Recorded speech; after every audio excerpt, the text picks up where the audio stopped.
Cuando el juego del calamar llegó a las pantallas, no solo conquistó al público por su narrativa brutal y sus giros inesperados. La serie dejó una pregunta en el aire. ¿Podría algo tan extremo y cruel basarse en hechos reales? Para muchos, los juegos infantiles en la trama son solo el envoltorio de algo mucho más oscuro. La desesperación humana, la lucha de clases y las sombras de una sociedad fracturada. Lo que pocos saben es que detrás de esta ficción hay rastros de historias reales que son igual de macabras, desde relatos de deudas y apuestas mortales en la Corea del Sur de los años 90, hasta leyendas urbanas sobre grupos clandestinos que llevaron los juegos infantiles a extremos letales. Incluso se dice que el creador de la serie se inspiró en parte en su propia vida, marcada por dificultades económicas y una obsesión por los juegos de supervivencia. ¿Pero qué hay de esos rumores de juegos mortales en la vida real? En el pasado han existido casos documentados de competencias clandestinas, apuestas humanas y desafíos donde perder significaba más que dinero, significaba la vida misma. Prepárate, porque lo que estás a punto de escuchar puede ser incluso más perturbador que la propia serie.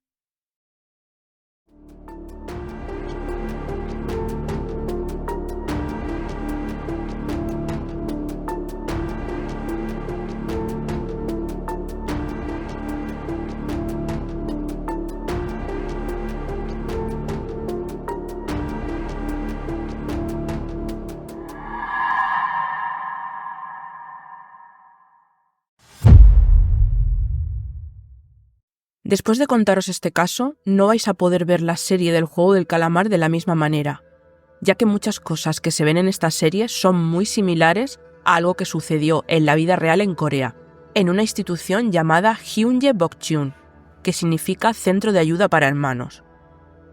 Originalmente, este era una institución para darles techo y comida a personas indigentes. En algún punto también fue un orfanato, pero terminó convirtiéndose en un infierno donde secuestraban a niños, estudiantes, hombres y mujeres inocentes. En este lugar los esclavizaban para hacer con ellos lo que les diera la gana. Tenían cierto tipo de jerarquía, donde los líderes también habían sido víctimas anteriormente, y los uniformes que utilizaban también eran muy similares a los que muestra la serie. Lo peor de este caso es que la policía y el gobierno de Corea estaban involucrados en este asunto, por lo que no se podía hacer mucho al respecto. Todo empieza cuando en abril de 1981, el presidente del país, Chun Doo-hwan, le escribe una carta al primer ministro de Corea del Sur para ordenarle que se deshaga de cualquier indigente y vagabundo de las calles.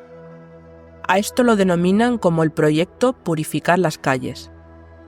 El motivo era porque en unos años Corea iba a ser la sede para los Juegos Olímpicos y los Juegos Asiáticos, así que el gobierno se organiza para ordenar a la policía que vigilen las calles. Crean unos autobuses que iban recogiendo a cualquier persona que estuviera viviendo en la calle. En caso de que fuera un criminal, lo llevaban a correccionales o a centros de ayuda.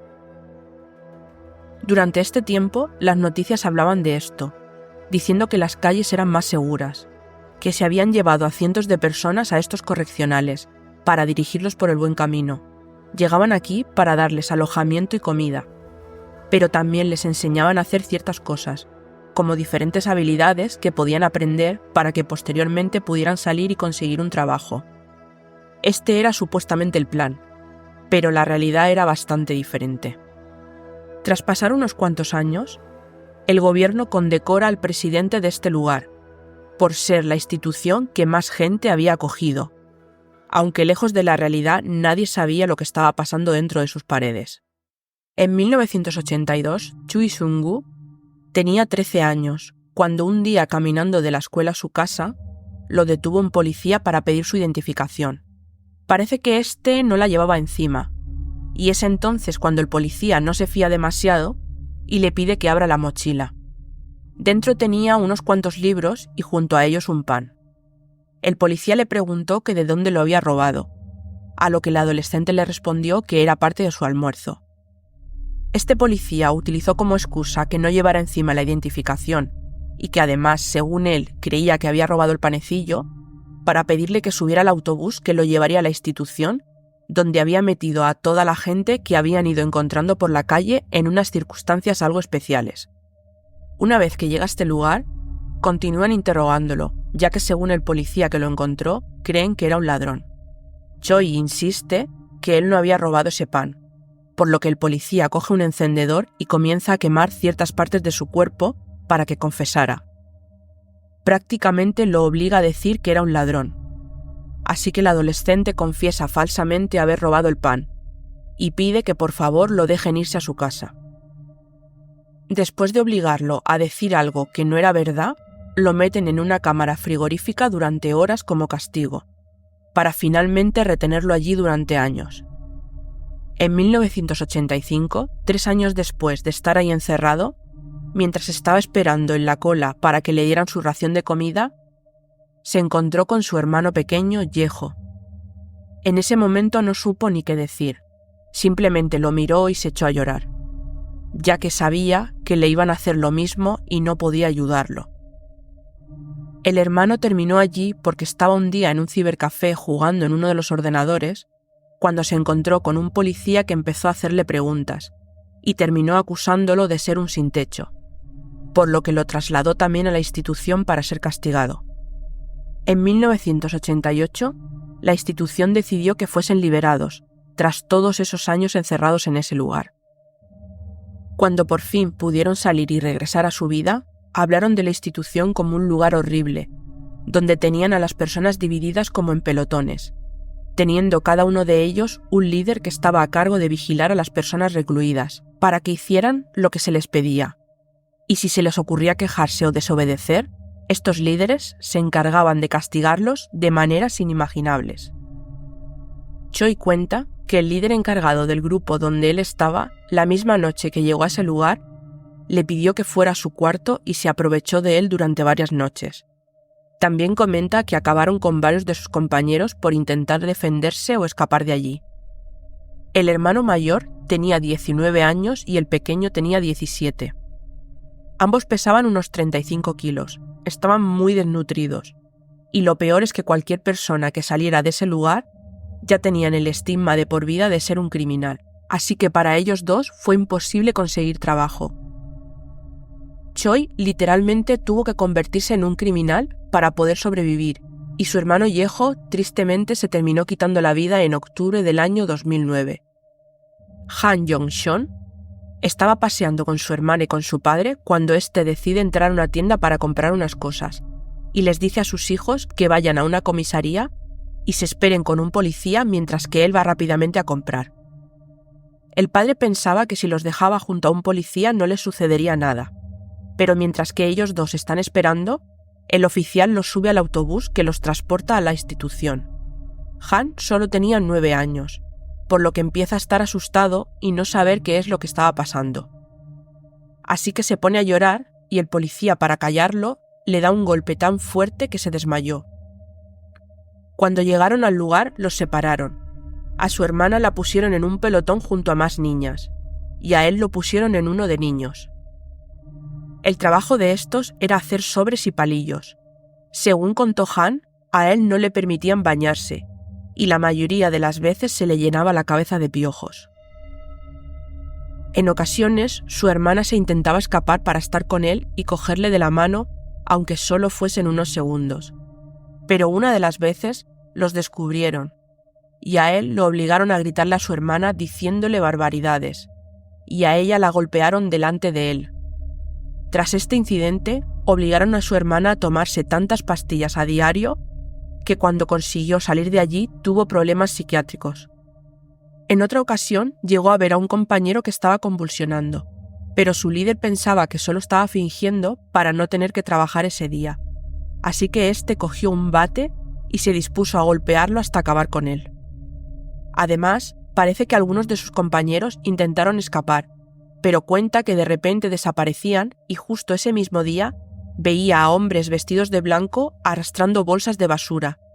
Él estaba seguro de que eran sus compañeros que habían intentado escapar y que habían acabado con sus vidas ahí mismo. Más tarde se descubrió que oficialmente acabaron con la vida de alrededor de 512 personas, aunque se cree que fueron más de miles los que terminaron perdiendo la vida allí. Parece ser que después de acabar con ellos, vendían partes de su cuerpo a escuelas médicas a cambio de dinero. Algo que notó Han era que simplemente que alguno de sus compañeros ideaba algún plan para poder escapar, siempre aparecía algún infiltrado que los delataba, por lo que era casi imposible salir de allí. Era muchísima gente la que estaba involucrada, médicos, ginecólogos, patólogos, que se inventaban certificados de defunción diciendo que estas personas habían fallecido por causas naturales y no por lo que les ocurría allí dentro. Otros detalles que también contó Han es que en una cama dormían hasta 4 personas y que a diario solo les daban de comer pescado podrido y un poquito de arroz. Después de todo lo que os he contado, os preguntaréis que cómo es posible que los líderes de este sitio continuaran trabajando por la causa, después de haber sufrido exactamente lo mismo que todas estas personas. Y la realidad es que continuaban allí porque todo era una completa manipulación.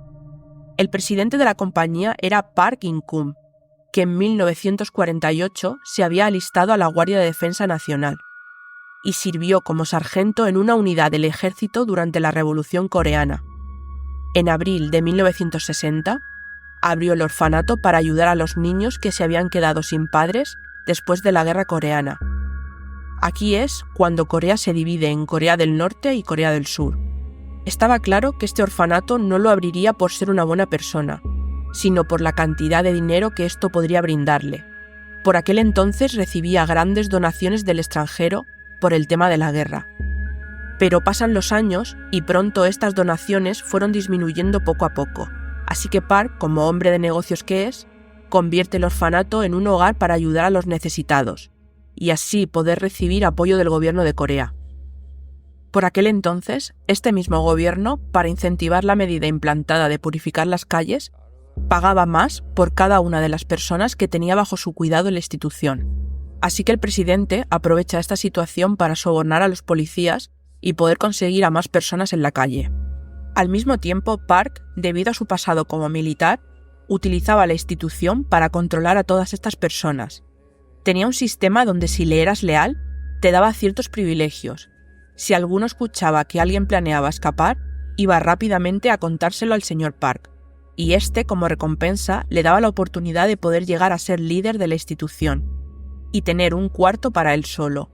A cambio, tenía que castigar a los que habían sido hasta ahora sus compañeros, y si no lo hacía, le darían tal paliza que terminarían acabando con su vida. Kang Shi-woo acababa de tener un accidente de tráfico y había perdido a su esposa y a su bebé de 10 meses. A causa de esto, empezó a beber. Un día, estando ebrio en la calle, se le acercó un sacerdote para intentar ayudarlo. Le dijo que fuera con él a una iglesia que había cerca para que rezaran juntos. Esta iglesia había sido construida por los esclavos de la institución. Era otra cárcel disfrazada. Kang cuenta que todas las mañanas a las 5:30 de la mañana los despertaban para que el sacerdote les diera un sermón para que fuesen buenas personas. Y si alguien se quejaba y no quería rezar o por cualquier otro motivo, le daban una paliza, siempre justificándolo con la religión. Este cuenta que su trabajo allí era romper piedras con sus manos. Llegó un día que empezó a rebelarse, pidiendo que lo dejaran marcharse a casa. Tenía 23 años, una vida normal fuera de allí, y no quería que lo tratasen como si fuera un criminal. De repente, 5 hombres empezaron a golpearlo, lo ataron de brazos y piernas y estrellaron su cabeza contra el suelo. Esto le provocó una parálisis en la mitad de su cuerpo. También contó que a las personas que vivían en la iglesia igual que él, los obligaban a actuar en obras cristianas. La mayoría del público eran extranjeros, personas que no vivían en la ciudad y la visitaban de vacaciones, por lo que no tenían ni idea de cómo secuestraban, esclavizaban y torturaban a estas personas. Hwang Yun-bok tenía 11 años cuando estaba en la estación de tren con su madre. Ese día había mucha gente y termina perdiéndola de vista. Cree que lo mejor es ir a la comisaría de policía para que puedan ayudarlo a encontrar a su madre. No había pasado ni media hora allí cuando el oficial mete al niño en el autobús que lo llevará al mismo sitio que a todos los demás. Este niño dice que tanto él como sus compañeros ya sabían que era imposible escapar, a no ser que quisieran sufrir más o que terminasen acabando con sus vidas. así que tristemente ellos mismos decían quitársela. Por si te había parecido la historia turbia hasta ahora, esta parte empieza a ser bastante más fuerte, así que no creo que pudiera contarla abiertamente en YouTube, ya que muchas de las palabras he tenido que camuflarlas un poco. Pero si os interesa lo que habéis escuchado hasta ahora, os animo a que investiguéis por vuestra cuenta y también aprovecho para pediros que os suscribáis y así me ayudáis a seguir creciendo. No os marchéis todavía porque continuamos con otra parte de la historia. Estaba claro que todos ellos estaban sufriendo física y mentalmente, y que los hacían trabajar durante horas sin parar. Eran esclavos para el director de la institución. Park construyó hasta 20 instituciones diferentes para retener a todas estas personas inocentes. Tenía una cantidad tan alta de personas encerradas que el gobierno le llegó a pagar 2.000 millones de wones al año. Además, otra de las cosas que hacía era dar en adopción a algunos de los niños para venderlos internacionalmente y así conseguir más ingresos. Con este dinero terminó comprando condominios, apartamentos, un rancho enorme, construyó diferentes edificios. También recibió el Mérito Nacional en 1981 hasta 1984 y consiguió ser miembro del Consejo Asesor de Políticas de Paz y Unificación. Para el gobierno, este hombre era un héroe tan respetable que en su propia oficina mandó construir un cuartito donde él mismo podía hacerle cosas malas a las personas que tenía secuestradas. Desde que se pone en marcha la medida de purificación de las calles, muchas de las personas empezaron a perder a familiares. No sabían dónde podrían estar, por lo que pedían ayuda a las autoridades. Les decían que buscasen a sus familiares, pero no sabían muy bien qué era lo que estaba ocurriendo. Y no es hasta 1987 que se empieza a investigar este lugar, a pesar de que años atrás muchísima gente había exigido que se averiguase qué era lo que estaba ocurriendo allí dentro. Por fin, en este mismo año lograron cerrar Gyeongbokgung por prácticas inhumanas, y el único castigo que recibió el director fueron 2 años y medio en la cárcel. Después de que saliera de prisión, se cambió el nombre y en 1990 abrió una residencia para ancianos, adquirió un centro deportivo y se compró un campo de golf en Australia. No había perdido absolutamente nada. El gobierno no solo intervino para que le redujesen la pena, sino que no tuvo que pagar nada como indemnización. Parece ser que el gobierno no solo le estaba pagando miles de millones de wones a este señor, sino que ellos también iban a visitar la institución para llevar a alguna persona que les interesase retener o castigar. Junto con el gobierno, todas las autoridades, la policía y hasta los médicos, personas en las que se supone que los ciudadanos deben confiar, estaban involucradas en este sitio. Terminaron pasando los años y este caso se esfumó. Parecía que ya nadie hablaba de esto, como si no hubiese ocurrido nunca. Pero en el año 2011, una de las víctimas, Han Jong-sun, comienza una protesta. Él es el único protestando contra el gobierno, pero pronto se le unen 37 víctimas más. Ellos intentan exigir que el gobierno haga algo al respecto, que vuelvan a meter al responsable a la cárcel y que todas las personas que estuvieran involucradas pagasen por ello. Pero mientras que está sucediendo la protesta, en el año 2014, a Park le da un derrame cerebral y fallece, por lo que se vuelve a detener el caso.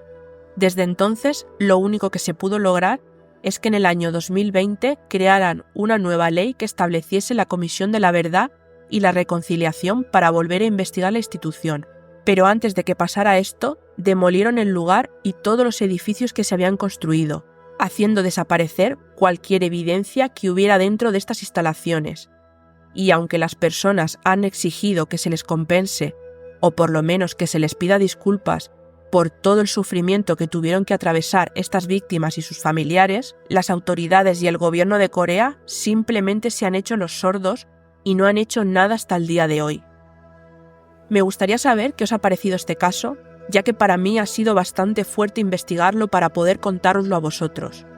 Como siempre, dadle like si os ha gustado y nos vemos en el próximo. Buenas noches a todos.